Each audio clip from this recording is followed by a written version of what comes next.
আসসালামু আলাইকুম। রাজনীতি নিয়ে দুইটা চারটা কথা বলতে চাই। রাজনীতিতে প্রতিদ্বন্দ্বী থাকবে, এটা আপনার মেনে নিতে হবে। প্রতিপক্ষ থাকবে, মেনে নিতে হবে। ভালো মন্দ সবাই থাকবে, সেটা মেনে নিতে হবে। সবচাইতে বড় কথা হচ্ছে রাজনীতিবিদদের অবশ্যই সমালোচনা করার ধৈর্য থাকতে হবে। কেননা আপনার প্রতিপক্ষ সবসময় আপনাকে ঘায়েল করার চেষ্টা করবে, আর আপনি যদি তখন সেই সমালোচনা সহ্য না করতে পারেন, তাহলে আপনার রাজনীতি করার কোনো এখতিয়ার আপনার নাই।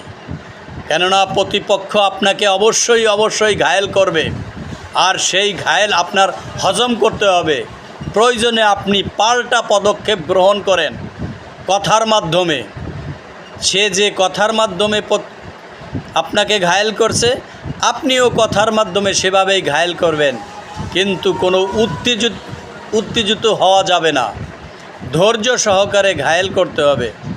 আপনি যদি উত্তেজিত হন, তাহলেই আপনার ভিতরে একটা ফ্যাসিবাদী চলে আসবে, একটা স্বৈরাচারী মনোভাব চলে আসবে।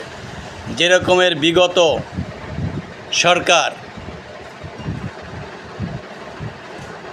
তারা ক্ষমতাকে কুক্ষিগত করার জন্য আস্তে আস্তে ফ্যাসিবাদ হয়ে উঠছে, স্বৈরাচারী হয়ে উঠছিল।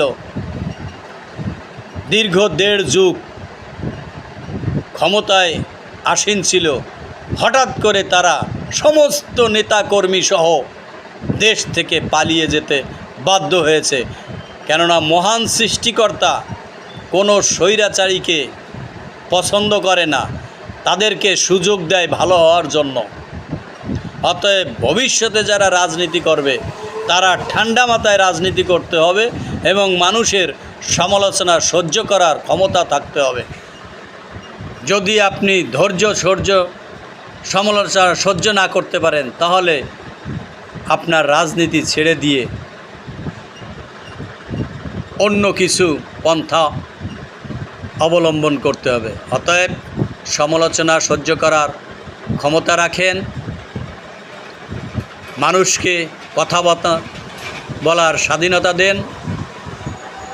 সব কিছু নিজেদের গায়ে টেনে নেবেন না। সব কিছুই নিজেদের গায়ে টেনে নিয়ে কোনো বিশৃঙ্খলার চেষ্টা করবেন না। আশা করি সবাই বুঝতে পেরেছেন। আল্লাহ হাফেজ।